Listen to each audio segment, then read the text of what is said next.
Our adventures with the Corona knitting machine include knitting a series of hats because it's a very, very simple design that allows us to make something almost as easy as a swatch, but that something is useful because it's a hat that will fit a toddler, and we're knitting in all kinds of fabrics. This video is about the method of finishing used for all of these hats. We left a long yarn tail at the top of the hat.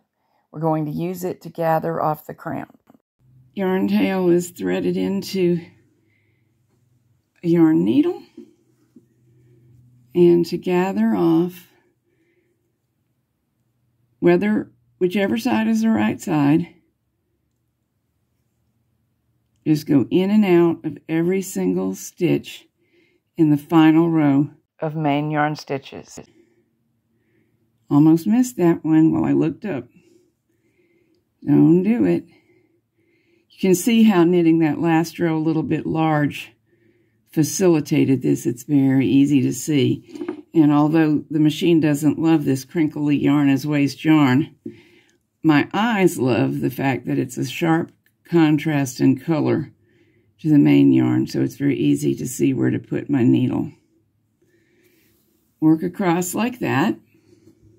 Once the yarn is all the way through, don't gather yet. What we want to do is snip the waste yarn, the row right next to the main yarn, in a few places.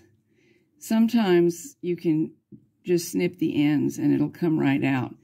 But this being recycled and crinkly as it is, I'm pretty sure that it's going to behave better if I find spots to snip.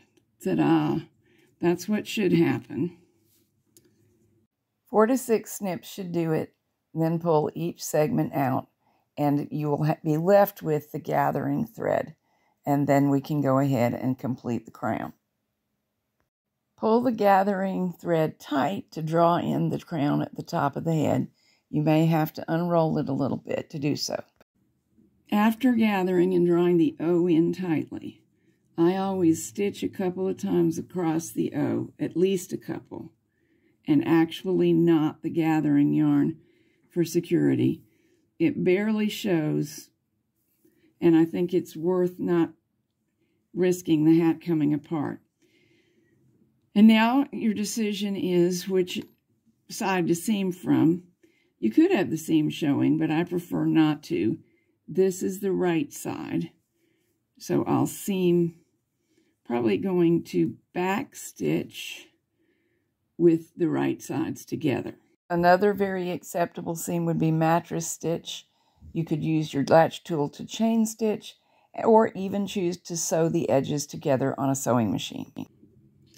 I've seamed everything except the brim, and I will point out a nicety of seaming the brim.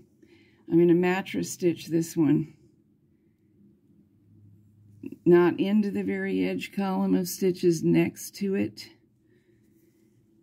and catch only one layer at a time. It is twice as much work as trying to just double the layers and seam them, but that's still not very much work, and it looks very much nicer.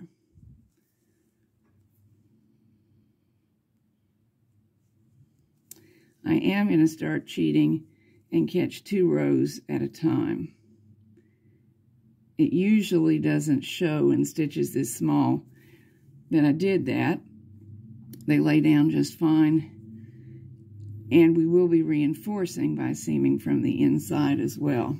Now we'll seam the inside together, and you have a choice. I would normally probably keep mattress stitching, but there are occasions, for example, if you think you might want to get inside it again, say you think it needs a little elastic to reinforce it for windy days, or you're worried about bulk.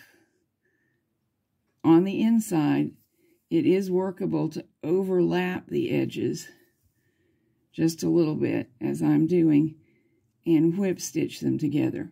You can't see it from the outside that the seaming method was changed.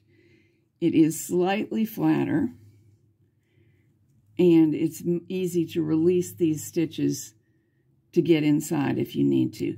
Or, you know, you could carry your secret microfilm there if you're a spy. And if I push the yarn tail inside the layers of the hem and snip it off, it's invisible. We want to release the waste yarn that's holding the brim, because that's the yarn we started on, just as we did the other. Snipping the yarn at 4 to 5 inch lengths of distance makes it absolutely certain that it'll just pull out without damaging the hat fabric. I wanted to show you what the brim looks like when we do E-wrap to start with, and then hang every E-wrap. It does make a nice, neat start to the hat. Here's what it looks like if instead of casting on at all, we simply hang the first row of main yarn stitches to close the hem. We had to start and waste yarn to be allowed to do that, of course. It's also very nice and neat from the purl side of the fabric, and it has a bit less emphatic of a line defining the hem.